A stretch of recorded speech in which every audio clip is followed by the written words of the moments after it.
I am Jason Gorber for ThatShelf.com, and we're here to look at some nonsense from Miles Davis. Big shelf. So inside this giant box from Vinyl Me Please, handled with care indeed, is a Miles Davis box set. I wasn't going to buy this one. I was really committed to not buying this one. Then I heard how damn good it is. I haven't even opened it yet. But I think that there are some people that this era, the Electric Years era of Miles Davis, is not their favorite.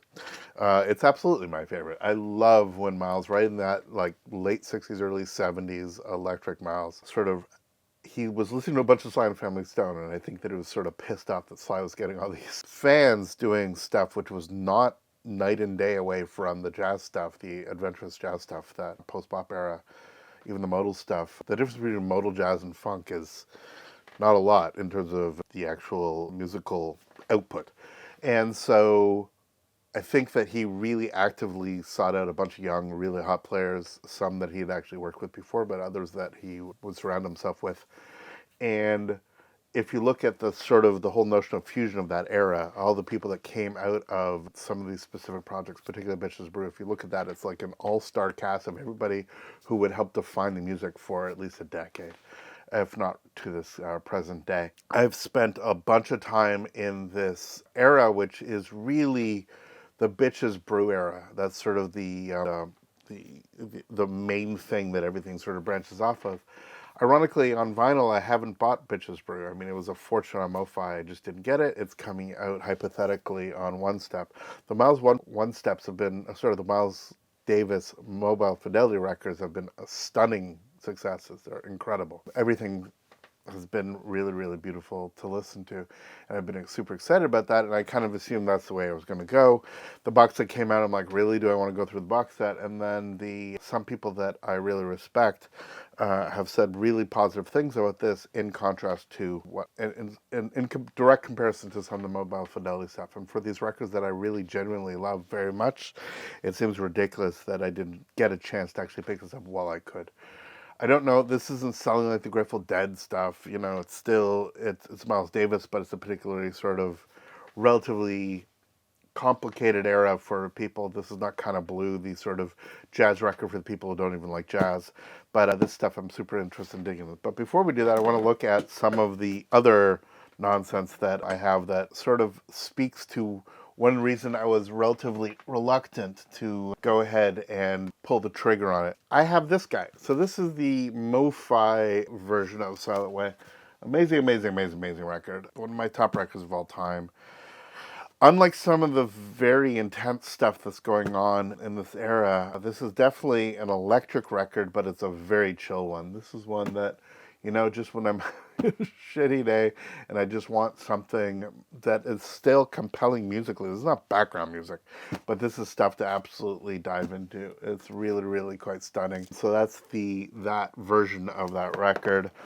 And then two of my all-time favorite records. I think I've shown this on the channel before. But Jack Johnson and On the Corner. And these two were revelations to me. They were revelatory. Miles kicking it with this band is just absolutely amazing. Teo Macero editing all the pieces together into a coherent whole. Jack Johnson being a very famous African-American boxer. And On the Corner, again, the sort of, dare I say, Fat Albertian kind of artwork. And then on the inside, again, a tough as shit looking Miles. Definitely diving into that sort of rock aesthetic, but doing so in a way. These are both MoFi Silver label, meaning that it says, but it does say OMR on the top, original master recordings. I think if they're just silver instead of, it doesn't say music Mobile Fidelity on the top. So hypothetically, these are sourced from the original master recordings, some of those from master tape, but we now know, of course, that there is a DSD process that these went through. These sound stunning, absolutely amazing. And you will note, for those that are paying attention, that one of the few things in my collection that's actually signed, and you can see there that is signed by one Herbie Hancock. I didn't bring down for him to sign, though. One time I got to meet him. I normally never get anything signed, but it's Herbie goddamn Hancock. And I brought him these records. I didn't bring him Headhunters. I didn't bring him other stuff that I could have. I have lots of Herbie. But I wanted to bring him these records, and I got exactly what I wanted out of it, which is he just picked them up, looked at them, did this, and then told me 20-minute story about the recording of these and just what Miles was like and what these bands were like. It's fantastic. Sort of a hint for those of you that may be actually chasing autographs. Give them something they haven't signed a million times. And obviously, don't do it just for the sake of getting the autograph. Do it for the sake of actually having some sort of human connection with the person who's famous that you might actually adore. Now, over the last couple years, we have had these guys, which are the portions of the complete on the Corner and Jack Johnson sessions. There was so much recording. The way that they do it is they would just play, jam, amazing extended pieces. Then Terry Massaro and Miles would actually cut it down in album form, taking bits and pieces and really constructing a jazz record in the studio. And that in and of itself was actually quite groundbreaking and really set the stage. In the same way that the Beatles were messing around in the studio and crafting things that could not be performed live. These were live performances that were cut up into very specific forms on record. And these guys sort of give a taste of some of the other puzzle pieces. These are on color vinyl, and they are part of a massive, I have one of them on CD, these boxes that Sony did, which were actually quite extraordinary, that were the complete Silent Way session, Jack Johnson, On the Corner, etc. sessions. Those are available on very limited box sets of the complete series. I do not have those. Maybe one day. So, what are we looking at? We're looking at Vinyl Me Please, which has done another of their anthologies. And this one, as again, you can tell from the tape, is the Miles Davis Bit of Nonsense. I am going to crack it open and see what is inside. Should be, hopefully, intact. Their shipping is pretty decent, especially for the anthology stuff. Decent boxes. I have a godly amount of these now. Certainly more than I thought, but they keep coming out with good stuff. What are we going to do? Inside here, I got a card. The card of the Electric Years that sort of spells it out. Welcome to the 17th edition of VMP Anthology. 17 of these already. Good God. Miles Davis, Electric Years, When We Were Approached, blah, blah, blah. Included in this box, you'll find a very special listening notes booklet written by jazz critic Ben Ratliff. One of the nice things that they actually do with this is actually create these kind of experiences. There's also a podcast for you to go through as well, which is pretty cool. Big shout out for them putting podcasts on straight up podcast servers rather than MP3s like they were in the early years. So, inside here, we have wrapped in foam the actual box set. But before I get to there, we have a sticker, as is normally the case. In this case, it is a Vote Miles sticker. Kind of dig this one. So let's get rid of this styrofoam, which my cat would definitely enjoy murdering. And then we have this. Yet another box set to celebrate. Yeah, there's Miles Davis Electric Years. Nice hype sticker in the front. An 11 LP collection celebrating the inventive icons 1969 to 1974 direction of music. AAA lacquers cut from tapes by Ryan Smith, Sterling Sound, pressed on 180-gram black vinyl, exclusive 24-page listening notes booklet by Ben Ratliff. So yeah, we're doing really well with the MoFi, and it's like, you know what? I'm just going to go with this. I don't have a copy of Bitches Brew yet. Bitches Brew, funny enough, is not my favorite record of this whole series. It's. I think it would have been amazing as a single record. I think the double record is a little bit indulgent. It's shocking. But the other records in this are amazing. And the Live Evil I'm looking for. There's so many things in here that I'm actually looking forward to actually finally having on vinyl and actually giving a good listen to. But yeah, there's this. Let's crack it open. Please let me know in the comments if you know of any really good sleeve people to actually deal with this sort of giant box set thing. I'm opening it up and keeping the cellophane on the outside, but Vinyl Storage Solutions does not allow me to do this. I know Sleevey Wonder had some for massive box sets, but if there's specific ones that you guys know of to actually protect the outer layer of these size box sets, the anthology stuff, maybe even the crazy Beatles and Rolling Stones stuff, I'd love to know in the comments. Let me know what you think. So, inside this, again, 11 LP. God forbid I ever have to move my vinyl again. We get an outer box. And we get an inner box. Outer box. Front of box, back of box. In a Silent Way, Bitches Brew, tribute to Jack Johnson, live evil, on the corner, big fun, and get up with it. That is what is contained within. And you can see, there they are. So as we put these out sort of one by one, here is the booklet. Oop, I took a record out with a booklet. Now, the booklet itself,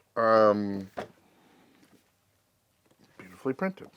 Exquisite, you know, nice big intro, bunch of stuff per record, going through, telling the story of this era of Miles. Absolutely lovely, like a real genuine collectible thing. Decent, nice printing. It's not a hardcover, but it's certainly well printed. And then we have each record here. Now, right from the get, we have In a Silent Way. Now, this is going to be a little bit of a challenge, but let us compare it directly to, that is the MoFi. I'm trying to do this without all the angles and glare. Sorry about that. And these are two very different portraits. One is airbrushed and one is not. And this was an original version, an airbrushed softened version of Miles, sort of a cleaned up version.